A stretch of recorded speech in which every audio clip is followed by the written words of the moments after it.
ایک جوہری تھا سنہرا، تو اس نے مختلف ڈبیاں کھول کے لوگوں کے سامنے رکھی اور ایک موتی نکال کر کے کہا کہ یہ موتی شب افروز ہے، رات کو چمکتا ہے، اور اس وقت دنیا کے اوپر جو قیمتی ترین موتی ہیں ان میں سے ایک موتی یہ میرے پاس ہے۔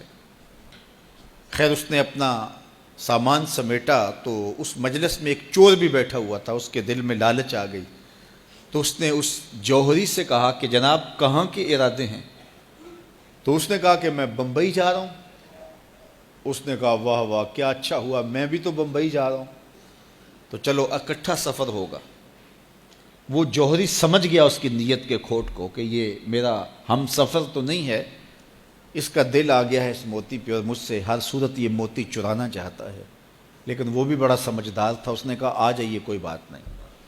سفر چلتا رہا، رات ہوئی، جب سامان اتارا اور سونے کی تیاری کی تو وہ جو اس نیت سے ساتھ ہم سفر بنا تھا اس نے بھی اپنی قمیض اتار کے لٹکا دی، اور اس جوہری نے بھی۔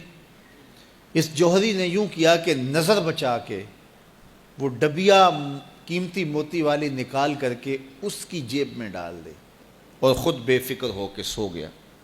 جب یہ خراٹے لینے لگا تو چور اٹھا، اس کا سامان ٹٹولا، اس کی جیبیں دیکھیں، سارا دیکھتا رہا۔ خیر دن چڑھ گیا، جوہری اٹھا، اس نے نظر بچا کر کے اس کی جیب میں ہاتھ ڈال کر کے وہ موتی اپنی جیب میں ڈال لیا۔ صبح جب ناشتے پہ بیٹھے تو اس چور نے باتوں ہی باتوں میں بات کی، وہ آپ کے موتی کی چمک شمک نظر نہیں آئی رات کو؟ تو وہ ہنس کے کہنے لگا نہیں میرے پاس ہی تو تھا، وہ جیب سے نکال کے سامنے رکھ دیا۔ دل ہی دل میں بڑا حیرت زدہ ہوا، میں نے تو سارا ٹٹولا، یہ اگر کہیں تھا تو مجھے کیوں نہیں ملا؟ چلو آج صحیح۔ اگلا دن آیا تو پھر اس نے قمیض اتار کے رکھی اور اس نے نظر بچا کے اس کی قمیض میں وہ موتی ڈال دیا اور خود بے فکر ہو کے سو گیا۔ یہ ساری رات اس کے سامان میں، اس کے لباس میں تلاش کرتا رہا اور وہ مزے سے سویا رہا۔ صبح اٹھا اور نظر بچا کے اپنی جیب میں ڈال لیا۔ ناشتے پہ پھر بات کی کہ وہ آج بھی کوئی چمک شمک دکھائی نہیں دی۔ اس نے کہا میرے پاس ہی تھا، جیب میں ہاتھ ڈالا اور سامنے رکھ دیا۔ بڑا حیرت زدہ ہوا، دل ہی دل میں سوچا چلو کل صحیح۔ اس نے پھر ایسے کیا اور یہ ساری رات اس کا سامان ٹٹولتا رہا پوری تفصیل کے ساتھ۔ خیر جب صبح ہوئی تو اس نے پھر نظر بچا کے اپنی جیب میں وہ موتی رکھ لیا تھا۔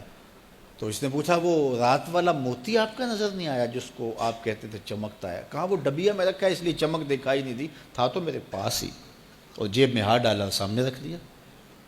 یہ سر پکڑ کے بیٹھ گیا، میں روز اس کی جیب ٹٹولتا ہوں، سامان بھی دیکھتا ہوں، یہ رکھتا کہاں ہے؟ میں نے تو کوئی جگہ نہیں چھوڑی۔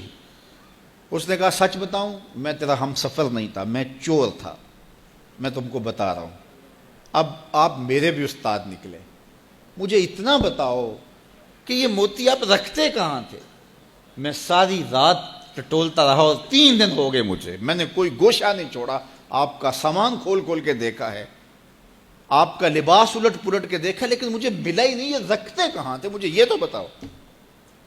اس نے کہا لوگوں کی جیب میں ٹٹولتے رہے، اپنی جیب میں ہاتھ ہی نہیں ڈالا۔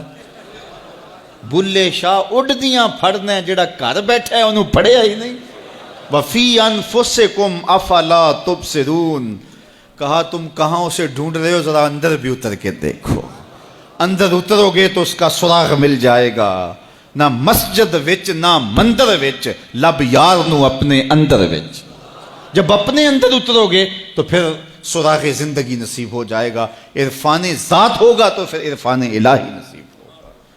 لیکن ہم دائیں بائیں ڈھونڈنے نکلے لیکن اپنے اندر اتر کے نہ دیکھا۔ تو سراغ زندگی ملتا ہی تب ہے جب اس کی چوکھٹ پہ جھکنا بندہ سیکھ جاتا۔ تو اس کی چوکھٹ پہ جھک کر کے زندگی کی سربلندی حاصل کیجئے اور مقصد زندگی حاصل کیجئے۔